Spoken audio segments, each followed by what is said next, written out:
Oh my gosh. I think that looked even worse than I thought it was gonna look in my head, so that's good. So you know those clay earrings that you've literally been seeing all over Instagram? No? You don't? Okay, let me explain. Basically, they're just like clay that have been cut into cute shapes. Sometimes they're dangly, sometimes they're studs, sometimes they have extra little things hanging off of them, but they're really cute and they've really been on the rise lately. I thought it would be fun to just take a stab at creating some of them on my own, so if you want to learn how, let's do this. Just keep in mind that I'm not a professional, I'm just having fun, so yeah.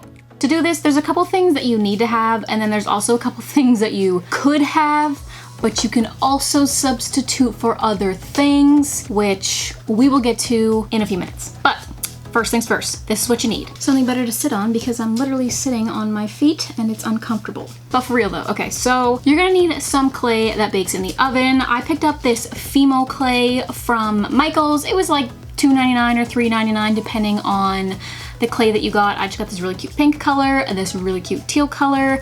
And what I didn't realize when I picked it up at Michael's was that it has a sparkly effect, which I don't hate. I just didn't really realize that when I picked it up. Oh, I can see this sitting situation is not going to work. And then for some reason, I also had this Fimo clay just like in my DIY stuff that's been chilling for probably several years.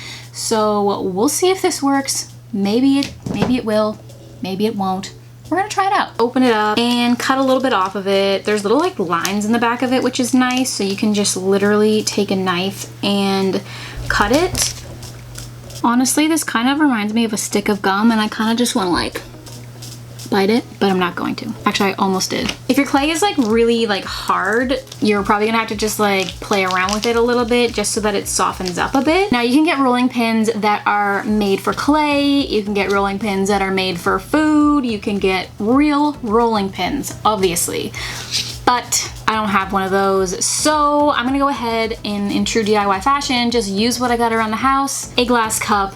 We are sporting a lovely family-friendly Captain Morgan cup today. You know, it's just like a cylinder, glass cylinder, so it's gonna do the job, you know? Take a little hunk of your clay and start rolling it out, or like, you know, knead it up and then start rolling it in a little circle or however you want to do that. You can also get really creative here with your colors. I've seen a lot of people do like the marble effect by twisting like different colors of clay together and then rolling it out to like create this like mixture of colors that kind of looks like marble in the end.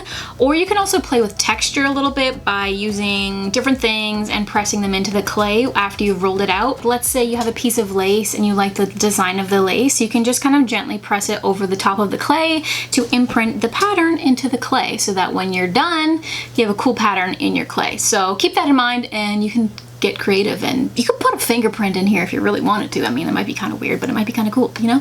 So once you get like a good thickness, not too thick, not too thin, I know I'm being super precise here, but honestly, I just kind of eyeball it. I don't know if there's a specific thickness that these things should be, but I mean, that looks decent to me. So there is actually like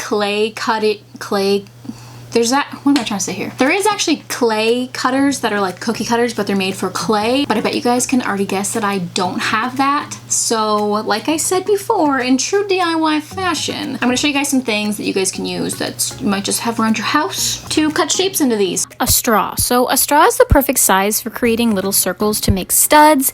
You can use a metal straw, save the turtles. I love turtles, by the way. If the clay does get stuck on the inside of the straw, you can just stick one of those like spoolie, like cleaning things into the other side and make sure it reaches all the way down to poke the clay out the other end. But you should be okay because I haven't had any problems with the clay actually going inside of the straw. So yeah, use a straw to make little circles for studs. A bottle cap. You can use these for making larger circles, which are great for hanging off of small studs. Just don't make your clay too thick because there's a little like smaller ring on the inside of the cap that can sometimes indent your clay. You can always smooth it out with your finger, but there's like so many different sizes of bottle caps or like product caps or anything like that that you can find around your house that you can use. Use it. It works just fine. a paper stencil. So if you want to make a shape that you can't find in anything around your house, make a shape out of paper, cut it out, and use it as a stencil. Lay it on top of your clay and just use a knife to cut around it so that you get your desired shape.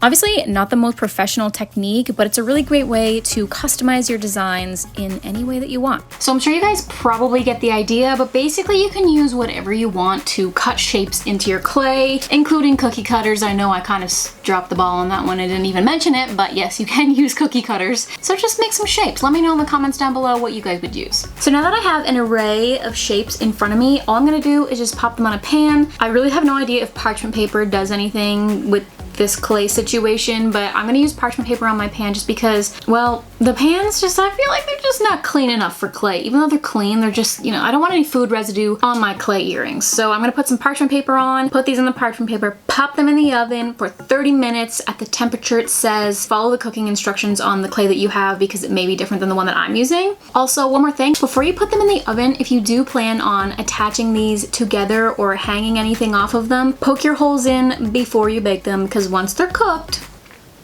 well, I'm sure there are ways to poke holes in them after that, but that's beyond my skill level. So I have like my plain earring backs that I got off of eBay, literally just like a bunch of plain stud earring backs. I just took one, shoved it into the clay, wiggled it around so the hole was big enough to let like some wire through, and called it a day. So let's bake these bad boys up. Okay, so now that I've taken these out of the oven and it's 2 days later, I'm gonna go ahead and just like sand down some of the rough edges, because on some of my circles, like they're kind of like, they're a little raggedy on the edges. So I'm just gonna take like a little tiny piece of sandpaper and just kind of grind it down just a little bit so that it's not super rough. Next is basically assembly, or if you wanna get extra, I don't know why I was about to say extra crispy. If you wanna get extra crispy, you can paint them. I'm kind of contemplating on painting my little lightning bolts black, just because I feel like that might be kind of cool, kind of edgy, kind of a vibe, you know, but also I'm just like, what if I don't like it? I also wanted to make like a joke about black being like the color of my soul, but I really feel like purple is probably the color of my soul. So I just have this like little baby tube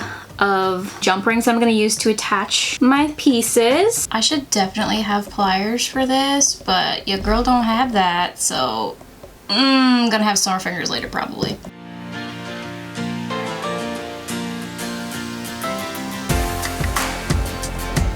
Ooh, she's looking cute. I love it already. What the heck? And then like I was telling you guys before, I have this little bag of earring studs that I'm just going to use to glue the little round bits on and call it a day. So let's do it. And I guess we're done. When we wake, hear the birds and see the sun. Side by side our fears are done. All the good times just begun.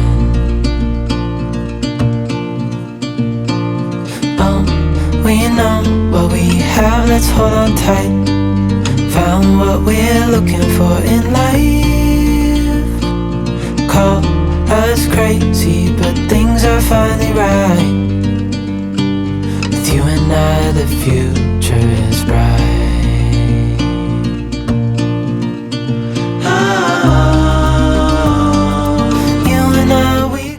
That is how I made my clay earrings, and honestly I think they're so freaking cute. I think these ones are my favorite. They're like little tiny like rainbows. I thought about painting them, but I just think they're freaking cute just the way they are, and they're probably gonna be my most worn ones. I tried to make these pink ones, but the hole for the jump ring wasn't close enough to the edge, so it was too big, and then I tried to put 2 jump rings on it and I just wasn't feeling it, so I kind of just vetoed those ones. But yeah, let me know in the comments down below if you guys enjoyed this, because I actually had a really fun time making them, except for the fact that I just destroyed my fingernails on the jump rings, and my fingers, like the skin of my fingers, actually got kind of sore from kneading the clay. Maybe I'm just a wimp, probably. That seems like the most legitimate answer, but thanks so much for watching, and I will see you guys next Sunday with a brand new video, whenever on the vlog channel and semi-daily on Instagram and TikTok. So don't forget to follow me on those, and I will see you guys next time.